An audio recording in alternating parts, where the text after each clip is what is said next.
Bonjour à tous, bonjour à toutes et bienvenue pour l'analyse de cette première partie de la grande finale du championnat du monde pour la première fois depuis 5 matchs sans Magnus Carlsen. Aujourd'hui, c'est Jan Nepomniachtchi, le russe, qui avait les pièces blanches, opposé donc à Ding Liren, le chinois, avec les pièces noires. Alors les premières rondes de championnat du monde, c'est souvent des rondes d'observation avec des nuls assez plates, mais aujourd'hui, il y a eu bien des péripéties qui sont produites sur l'échiquier. Nous allons les analyser dans un instant. Juste avant, oui, je vais analyser chaque partie de ce match qui va donc déterminer le successeur de Magnus Carlsen.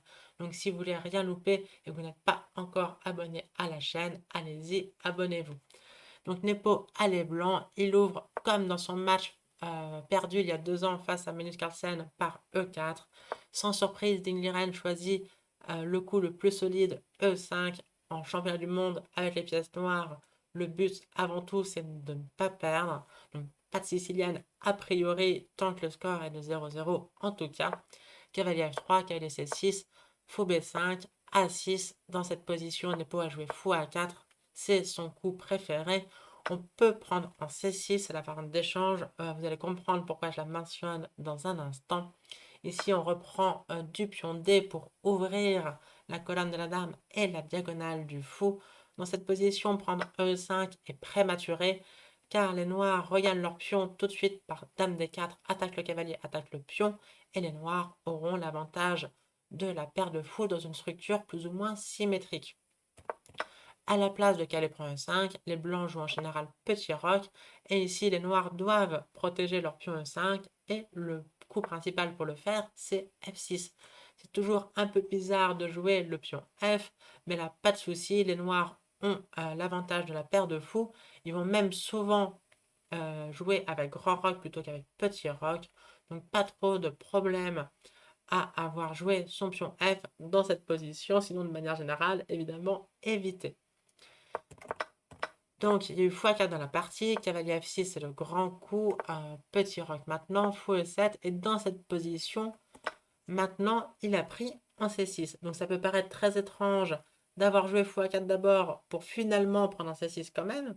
On se dit, bah, les noirs ont obtenu le coup cavalier F6 gratuitement, mais justement, rappelez-vous, dans la variante d'échange au quatrième coup, les noirs ne jouaient pas avec F6, mais avec pion F6. C'est-à-dire que dans cette position, après la recapture, la question que les blancs posent aux noirs, c'est comment est-ce qu'ils vont faire pour protéger leur pion E5. Alors, il n'est pas tout de suite en prise, hein, parce que sur cavalier prend E5, bah, mauvais coup d'après chat.com, et je le confirme.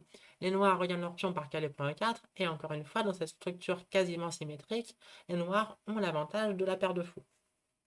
Mais donc l'idée des blancs, c'est de défendre d'abord le pion E4 et ensuite de menacer cavalier prend E5 en sachant que les noirs n'ont plus leur coup typique F7, F6 pour le défendre de la manière la plus économique qui soit, à savoir avec un pion.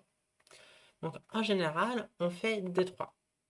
Dans cette position, les noirs ont deux grands coups, soit fou G4 pour clouer le cavalier, mais après H3, il faudra prendre une décision assez désagréable. Est-ce qu'on va en H5 au risque de se prendre G4 ou alors est-ce que on prend un F3, mais dans ce cas-là, on perd l'avantage de la paire de fous. Ou alors, deuxième possibilité pour les noirs, c'est de jouer cavalier D7. C'est une manœuvre assez typique, le cavalier ne va pas rester en D7, il libère le pion F, et ensuite le cavalier pourra être répatrié sur des cases plus intéressantes comme E6, puis ensuite D4 ou F4, etc. Le petit problème, c'est que ça bloque pour l'instant le fou C8. Donc ça, c'est tout à fait jouable. Et dans cette position, les blancs sont pas mécontents d'avoir la tour en F1. Parce qu'après cavalier D7, par exemple cavalier D2, roc cavalier C4, là on attaque vraiment le pion, il faut le protéger par F6, on peut imaginer du cavalier H4, et un jour, pourquoi pas, du F4. Évidemment, cavalier F5, c'est aussi dans l'air. Donc dans ce cas-là, vu que la tour est sur la colonne F qui va potentiellement s'ouvrir, elle est très bien placée. Dans cette position également, il y a un coup très surprenant mais très intéressant, c'est dame E1. Et de dame E1, c'est de protéger le pion E4 et de se déclouer. Donc maintenant, il n'y a plus le coup fou G4 qui évidemment est juste une gaffe. Il y aurait cavalier prend E5. Mais dans cette position, Nepo a joué ni D3 ni dame E1. ni évidemment cavalier prend E5 qui est mauvais. Il a joué le coup très rare, tour E1. À quel point c'est rare, eh ben, Magnus Carlsen a tweeté qu'il ne connaissait pas ce coup, alors qu'il a affronté Nepo il y a 2 ans, et donc il a travaillé toutes ces variantes. Cela dit, Jan Gustafsson, pardon, le grand maître allemand, avait réalisé un cours Chessable dans lequel il analyse cette position et il donnait le coup fou G4. Peut-être que Ding Liren connaissait euh, et ce cours, en tout cas, ça a déjà été joué, mais il n'a peut-être pas osé le jouer. Pourquoi pas osé? Parce que après H3, il faut reculer en H5, c'est le meilleur d'après Gustafsson. Mais dans ce cas-là, il faut être prêt à sacrifier une pièce après G4. Évidemment, l'idée des noirs, c'est pas de jouer fou G6 qui a les points 5, qui perd juste un pion. Même si les blancs ont poussé les pions devant le roc, c'est quand même un pion central en moins. L'idée des noirs, c'est de sacrifier par qu'elle prend G4. Donc si on n'a pas révisé ça depuis longtemps et qu'on joue face à quelqu'un qui veut absolument jouer cette position et qui a sûrement des nouvelles idées, bah, c'est un petit peu risqué pour une première partie. Donc dans cette position, quoi qu'il en soit, Ding Liren soit ne connaissait pas fou G4, soit n'a pas osé le jouer. Il a joué l'autre possibilité qui est donc cavalier D7, vous l'aurez bien compris. Nepo a joué D4 et après pion prend D4, dame prend D4. On a la fameuse structure de pion qu'on voit dans bien des espagnols d'échange ou même dans la berlinoise, à savoir une structure dans laquelle les blancs ont une majorité 4 contre 3 à l'aile roi et la majorité des noirs avec les pions doublés est dite handicapée.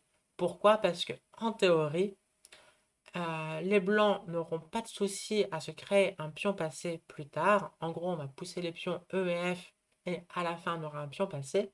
Tandis que les noirs ne devraient pas réussir à se créer de pion passé. Donc structurellement, les blancs sont beaucoup mieux. Même si on enlève toutes les pièces, là, la finale de pion serait gagnante pour les blancs. Ça, c'est un truc à savoir. Donc chaque échange, euh, si la structure reste identique, devrait favoriser les blancs mais les noirs ont la paire de fous pour compenser. Donc c'est plus ou moins égal, mais avec des déséquilibres, et donc des chances de gain des deux côtés. Bon, surtout du côté de Nepo, qui lui a bien révisé et avait déjà un net avantage à la pendule. Il y a eu roc, fou F4, cavalier C5, propose un échange de dames, mais là, dame prend D8 serait pas bon, pas tout de suite, parce qu'après fou prend D8, les noirs protègent bien le pion C. Et donc, malgré ce que j'ai dit sur chaque échange qui rapproche les blancs d'une finale gagnante, là, la paire de fou des noirs, même si pour l'instant elle ne paye pas de mine, compense largement le déficit structurel. Notamment, le cavalier sera très bien placé en E6, d'où il attaque. Il est bien placé en termes d'activité, mais aussi en termes de défense. Il protège le pion C7. Donc les fous vont être libérés et les noirs n'ont pas de problème. Bon, cela dit, les blancs non plus, c'est juste une finale égale. Mais donc Nepo connaissait, il a blitzé le coup dame 3, conserve les dames. C'est aussi plus facile à jouer quand on connaît les meilleurs coups d'après l'ordinateur. Et la première imprécision, peut-être, le meilleur coup était cavalier E6 tout de suite, à la place, parce que cavalier E6 c'est un peu bizarre quand même de bloquer le fou. À la place, Ding Liren a joué le coup très humain, fou G4. Et donc dans cette position, Nepo a continué à blitzer, il a joué le meilleur coup d'après l'ordinateur, évidemment cavalier D4, ce qui est un peu surprenant parce que maintenant sur cavalier E6, les blancs auraient pris, vu que cavalier E6 n'a pas été joué, et après fou prend E6, cavalier C3, on a une position dans laquelle la paire de fous des noirs a l'air largement de compenser le déficit structurel. Mais en vrai, pas du tout.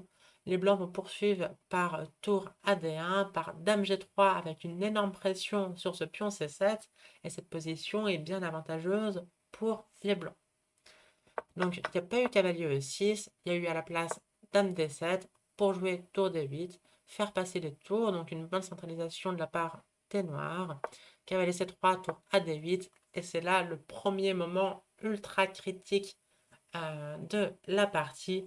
Là, les blancs ont un bon avantage, mais Ding Liren a joué des coups suboptimaux, Donc, il n'était pas forcément, visiblement pas, en tout cas, dans le fichier de Nepo, pas dans la préparation de Nepo. Donc, Nepo s'est mis à réfléchir par lui-même. Et là, face à ce premier gros défi, il n'a pas réussi à trouver le meilleur coup. Il faut dire que l'idée pour donner au blanc le plus gros avantage est hyper compliquée. Même avec l'ordinateur, on s'y perd facilement. Ce tour à D8 menace d'un point D4.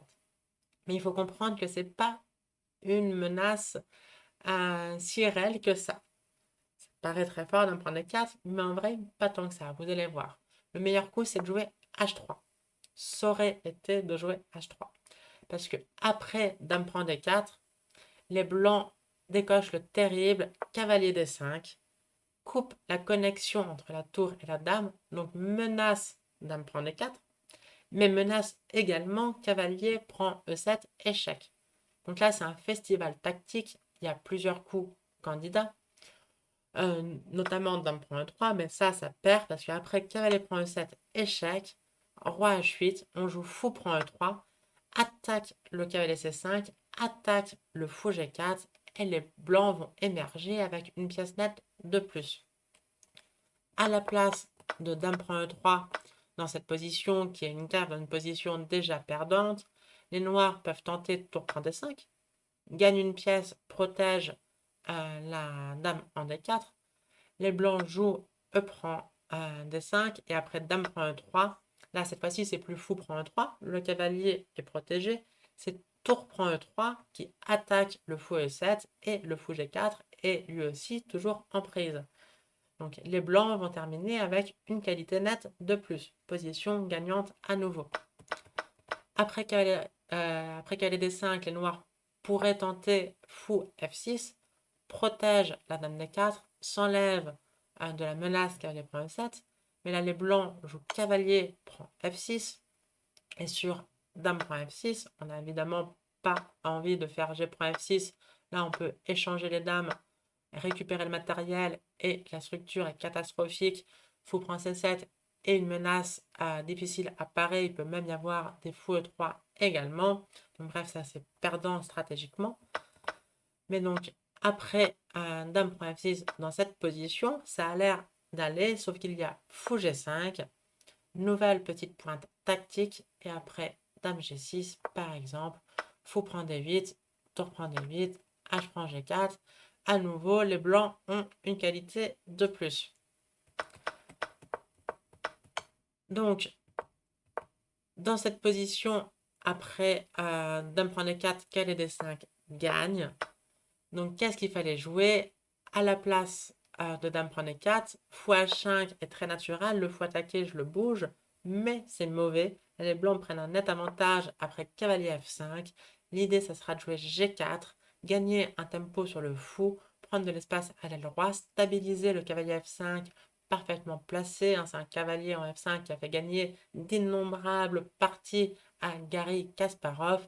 Et aussi après G4, on vire le fou du contrôle de la case D1 et donc les blancs s'apprêtent à jouer tour AD1, gagnant un tempo sur la dame. Donc là, les blancs auront toutes les pièces idéalement placées, c'est catastrophique. Le meilleur coup après H3, c'est de jouer tour E8. Donc on se fait attaquer le fou, à la place, on joue un petit coup de centralisation. Quelle est l'idée? C'est de protéger le fou E7 et donc de menacer réellement dame prend D4. Donc sur H prend G4, les noirs répondraient dame prend D4. Le meilleur coup d'après l'ordinateur dans cette position pour les blancs, c'est pas de prendre le fou, c'est de jouer dame G3. C'est incroyable. Donc on peut comprendre que Nepo n'ait pas trouvé toutes ces complications sur l'échiquier. Parce qu'après dame prend D4, c'est toujours pas H prend G4, c'est fou prend C7. Incroyable. Quelle est l'idée de fou prend C7? On se dit, c'est de prendre en D8. Non, parce qu'on aura un désavantage matériel. L'idée, c'est de prendre en G4 maintenant. On a pris un pion, si on prend le fou, on a un pion de plus. Oui, mais le fou, il peut bouger. Sauf que s'il bouge, là, c'est pas fou prend D8. Les noirs seraient gagnants, après fou prend D8, c'est fou E5, attaque la dame, menace mat. Bref, il fallait avoir vu tout ça et donc jouer H3 et après tour E8, dame G3, dame prend D4, fou prend C7. Les blancs ont un avantage tangible. Mais H3 n'a pas été trouvé sur l'échiquier par Nepo. Il a joué à la place cavalier F5. Un coup tout à fait naturel, un coup humain. Cavalier E6, cavalier prend E7, dame prend E7. Fou G3 pour éviter cavalier prend F4. Et le problème des noirs, c'est ce fou qui est mal placé. Les blancs vont faire F3 pour mettre le fou là sur les cases H5 et G6 où il est hors jeu. Il bute sur les pions F3 et E4. D'ailleurs, il y a eu fou H5 tout de suite, F3, et on voit les blancs ont les pions sur case blanche, le fou de case noire. Cette majorité est mobile et peut servir d'attaque sur le roc, peut servir aussi à se créer un pion passé en finale. Donc c'est une position avec un léger avantage blanc, mais sans risque. Parfait, idéal pour une première partie de championnat du monde. Quand on a les pièces blanches, on veut surtout pas perdre, mais on veut avoir ce genre de petit avantage sans risque. C'est les échecs de haut niveau, c'est la finale du championnat du monde. Ding a joué F6, un coup pour contrôler un peu les cases noires, mais aussi et surtout pour libérer ce fou. Si le fou devait rester en H5 et G6, il serait passif pour tout le reste de la partie, il buterait sur ses pions. Mais de F7, il peut être recyclé sur des cases plus actives. Donc il y a eu F6, H3, H6, Roi H2, fou F7, on en parlait. Dans cette position, plusieurs coups. A3 pour empêcher Dame B4, on va en parler. F4 pour commencer à pousser cette majorité. Mais Nepo a choisi tour AD1, c'est également un bon coup. Ici, B6 a été joué. Le mieux d'après l'ordinateur, c'était de jouer Dame B4 pour inciter B3. Après quoi, c'est peut-être pas si facile de progresser parce que les noirs ont forcé des trous là, dans la structure de pion à l'aile dame. Mais bon, ok. B6 a été joué. A3 maintenant pour éviter les dames B4. A5. Et donc dans cette position, l'ordinateur recommande F4 avec une variante assez instructive, par exemple sur tour prend D1, tour prend D1, tour D8. Et dans cette position, les blancs sont beaucoup mieux et peut-être même déjà gagnants. Et je trouve que le gain est assez instructif. De manière générale, quand on a une majorité, donc la 4 pions face à 3 pions, pour se créer un pion passé, on va pousser le pion candidat en premier. Qu'est-ce que le pion candidat? C'est tout simplement le pion qui n'a pas de pion adverse en face de lui.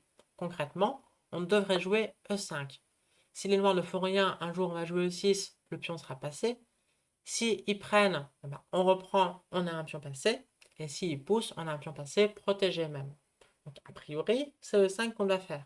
Sauf que dans cette position, les noirs jouent F5, laissent aux blancs un pion passé protégé, mais regardez ce blocus sur case blanche. Ça, c'est un pion passé. Il n'a plus de pions ennemis qui peuvent le gêner. Il est protégé par un pion. Donc en finale de pion, ça serait totalement gagnant pour les blancs. Mais en attendant, comment est-ce qu'il va franchir le blocage en E6? Là, les noirs sont même un peu mieux parce que ce cavalier bloqueur est idéalement placé. Il met la pression sur le pion F4.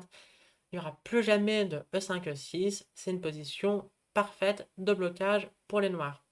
Donc E5, qui d'habitude est le coup pour se créer un pion passé, serait ici très mauvais. À la place, on va faire F5.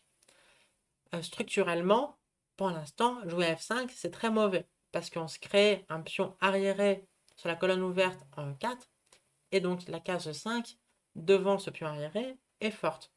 Sauf que ce pion ne va pas rester en E4 du tout. Ça serait très mauvais s'il devait y rester pour les blancs, mais il ne va pas y rester parce qu'on gagne un tempo sur le cavalier et au coup d'après, on joue E5 et on a évité F6, F5. Petite tour de magie. Donc on va se créer un pion passé ou alors une nette majorité à l'aile roi. Et là, c'est gagnant. Par exemple, sur tour prend D1, on prend D1. Là, il faut éviter E6 quand même, parce que la dame bloqueuse en E7, c'est pas du tout la même chose qu'un cavalier bloqueur en E6. Donc, il faut prendre. Dame prend E5, met la pression sur le pion C7. Admettons, dame prend E5, fou prend E5, attaque le pion à C7. Cavalier A6 serait le seul coup pour ne pas perdre le pion. Mais la G4 et cette finale, c'est vraiment la finale de rêve. C'est le but des blancs quand ils jouent fou prend C6 dans l'espagnol. C'est d'obtenir ce genre de finale où on va se créer facilement un pion passé. Donc cette fois-ci, on fera bien H4, G5, puis F6, pas de bluff, et on aura un pion passé. Les noirs, eux, ne peuvent pas s'en créer à cause de leur pion doublé. Et cette position est gagnante stratégiquement pour les blancs. C'est vraiment une position d'école de la variante d'échange de l'espagnol. Donc F4 était très intéressant. À la place, Nepo a joué cavalier E2. Il y a eu des échanges en D1, tour D8, tour D3, un joli petit coup pour prendre possession de la colonne D1 sur tour prend D8, c'était dame prend D8. Et donc tour D3 avec l'idée dame D2 et pouvoir reprendre de la dame, C6, tour prend D8 maintenant. Et donc là, pas dame prend D8 parce qu'il y aurait dame prend D8, cavalier prend D8, fou C7, fourchette, gagner un pion et la partie, tout simplement. Donc à la place du cavalier prend D8, dame F4 pour venir en C7 ou en B8, pénétration sur cette grande diagonale, B5 pour enlever les pions là, des cases noires, vu que le fou en C7 ou la dame en C7 va les attaquer. Donc les noirs tentent tant bien que mal de mettre leurs pions sur case blanche pour pas qu'ils puissent se faire manger par le fou de case noire des blancs. Donc dans cette position, dame C7 est assez tentant. Mais après dame prend, fou prend, là il y a un choix à faire pour les noirs. Est-ce qu'on joue cavalier B7 pour défendre son pion, mais c'est très passif, hein, le cavalier en B7 fait assez pitié, ou est-ce qu'on sacrifie le pion A5 en jouant cavalier E6 pour après vous prendre E5, jouer cavalier D4 et donc proposer une finale, enfin proposer, imposer une finale de foot couleur opposée. Parce que là, on attaque le cavalier, on attaque le pion C2, donc les blancs doivent prendre. Il y a toujours un pion de plus, mais maintenant, c'est des foot couleur opposée. On sait que c'est largement un facteur de nul. Bon, est-ce que ça gagne? Je dirais a priori plutôt nul, mais on n'est jamais totalement certain, hein. Là, le pion D4 est faible. Bon, le pion C2 est faible aussi. On peut imaginer le fou x2, fou B1. Compliqué à juger. Mais bon, d'après l'ordi, plus 0,70, plutôt nul. Mais bon, même l'ordi n'est pas totalement certain, quoi. Donc il y a eu dame B8 à la place, peut-être encore plus fort. L'idée c'est de jouer fou C7, le cavalier D8 est cloué, et quand bien même Liren se décloue comme il l'a fait pendant la partie, il y a toujours la pression sur les cases noires, hein. Fou C7 ou fou D6 sont très intéressants. Et tout comme dame C7. Donc là, dame C7, ça serait similaire à ce qu'on a vu. Après, dame prend, fou prend. Est-ce qu'on doit jouer cavalier B7 pour défendre passivement le pion? Est-ce qu'on doit jouer cavalier E6 pour fou prend A7, cavalier D4? Bon, pas si clair, un bien malin qui arrive à juger, alors à part Stockfish à haute profondeur, mais donc même Stockfish à basse profondeur, comme là sur chess.com, bah, il n'arrive pas à donner d'avis totalement tranché. Ce genre de position, il y a deux pions de plus, mais difficile de se créer deux pions passés. À faible profondeur, je crois que l'ordi dit plutôt nul, hein, plus 0,84, mais je crois me rappeler pour avoir analysé à plus haute profondeur avant d'enregistrer la vidéo, je crois que c'était plutôt gagnant pour les blancs en fait. Donc même Stockfish peut se tromper dans l'évaluation de ce genre de position, donc des humains également. Même en finale du championnat du monde. Quoi qu'il en soit, dame C7 est intéressant, fou C7 également. Là sur fou C7, il faut jouer cavalier E6 avec, là encore, cette même manœuvre, cavalier E6, cavalier D4, créer les fous de couleur opposée. Après l'échange, cavalier point D4, c'est point D4, mais cette fois-ci avec les dames sur l'échiquier. Donc encore une position à l'évaluation incertaine, plus 1,13. Est-ce que ça veut dire que c'est gagnant? Est-ce que ça veut dire que c'est nul? C'est pas clair, mais en tout cas, à ce moment-là de la partie, Nepo a l'avantage à la pendule, une position plausiblement gagnante, on va dire ça comme ça, et donc d'excellentes chances de gain. Fou D6 a été joué, c'est aussi un très bon coup. Dame D7, cavalier G3. Il y aurait pu y avoir fou prend C5, gagner un pion, mais dame D2 rentre dans le camp des blancs, cherche du contre-jeu. Après cavalier D4 pour protéger le cavalier, E2, mais aussi le pion C2, il y aurait cavalier E6, encore le même genre de finale de foot couleur opposée avec les dames et donc un pion de plus pour les blancs, mais des bonnes chances de nul pour les noirs, on va dire ça comme ça. Donc cavalier G3 a été joué, cavalier E6, F4 maintenant, donc là, cavalier D4, c'est le coup préféré de l'ordinateur, l'idée fou prend C5, cavalier prend C2, les blancs gagnent le pion C5, les noirs le pion C2, et l'ordi affiche son évaluation préférée, 0, 0, 0, mais ça peut faire peur, hein, tous les cavaliers F5, par exemple, le cavalier en C2 qui se fait un peu dominer par le fou C5. Donc, on peut comprendre le coup de Dingleren qui, d'ailleurs, est très bon d'après l'ordinateur également. Après C3, cela dit, il fallait poursuivre l'idée de H5 et jouer H4. Comme souvent, quand on dit A, il faut dire B ensuite. À la place, Ding a préféré s'enlever des possibles captures par fou prend C5 et jouer C4, fixer également ses pions à l'aile dame. Il y a eu H4 maintenant, bah oui, ça empêche H4. Dame D8 propose l'échange des dames. Dame B7, un joli coup pour refuser, donc c'est toujours la même histoire, hein. Sur fou C7, ici, les noirs peuvent jouer cavalier B7, défendre passivement, ou alors jouer cavalier E6. Cette fois-ci, c'est le pion F4 qui est en l'air, donc sur fou prend A5, cavalier prend F4. Ce sont même les noirs qui sont un peu mieux avec une meilleure structure de pion, hein. Le pion E4 serait isolé.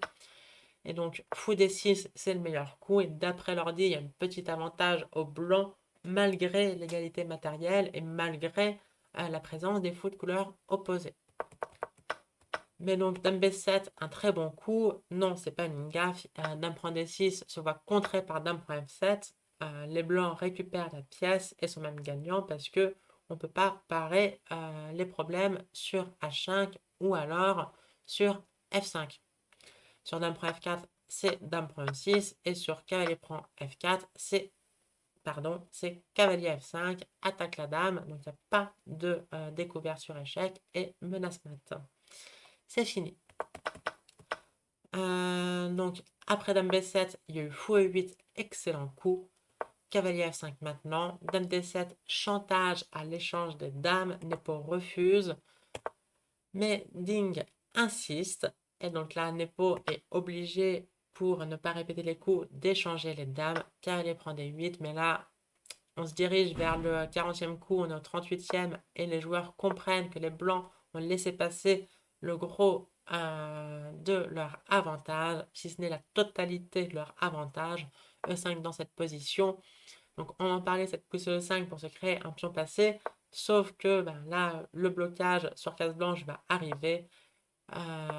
Toc, roi G3, fou D7, 40e coup atteint, donc rajout de temps. Oui, je n'ai pas parlé de la cadence, mais c'était 2 heures pour les 40 premiers coups, puis 1 heure pour les 20 coups suivants, puis un quart d'heure, je crois, mais 30 secondes par coup à partir du 60e coup. C'est des parties qui peuvent durer jusqu'à 7 heures. Fou C7 dans cette position, cavalier C5, laisse le pion A5, fou prend A5, roi F7. Mais donc maintenant, les pièces noires sont parfaitement centralisées. Il n'y a aucun souci pour un joueur de la trempe de Ningleren pour faire match nul à partir de cette position. Cavalier D3, c'était toute l'idée de C4 de fixer ses pions. On fixe les faiblesses et maintenant on les attaque. E6 pour forcer fou prend E6 et se venger sur le pion C6. Donc temporairement toujours un pion de plus pour les blancs, mais le pion B2 va tomber. Fou D7 attaque le cavalier C6, cavalier D4, cavalier prend B2, rétablit l'égalité matérielle. Le cavalier n'a pas de case, il est dominé par le fou. Bon, on peut dire que la réciproque est vraie aussi, hein, que le fou n'a pas de case, dominé par le cavalier, mais bref, ces deux pièces se regardent en chien de faïence. Sinon, il y a égalité matérielle, il n'y a plus de possibilité de se créer de pion passé, c'est totalement nul. Les joueurs n'ont pas le droit de proposer nul avant le 40e, ils peuvent après, et donc dans cette position, les joueurs se sont mis d'accord pour faire match nul. Après, c'est une première partie à rebondissement. Alors, Dingleren, lui, n'a pas menacé d'être mieux. mais Nepo aurait très bien pu ouvrir le score. Demain, c'est la revanche couleur inversée. On se retrouve donc demain pour l'analyse de la première partie de Ding Liren avec les pièces blanches. J'espère que cette vidéo vous a plu. Si c'est le cas, laissez un petit like. Si vous voulez me manifester votre soutien par un petit don sur Tipeee, n'hésitez pas, le lien est dans la description. Et bien sûr, pour ne rater aucune de mes futures vidéos de ce championnat du monde ou autre, abonnez-vous si ce n'est pas déjà fait. Belle soirée ou belle journée, à bientôt, ciao.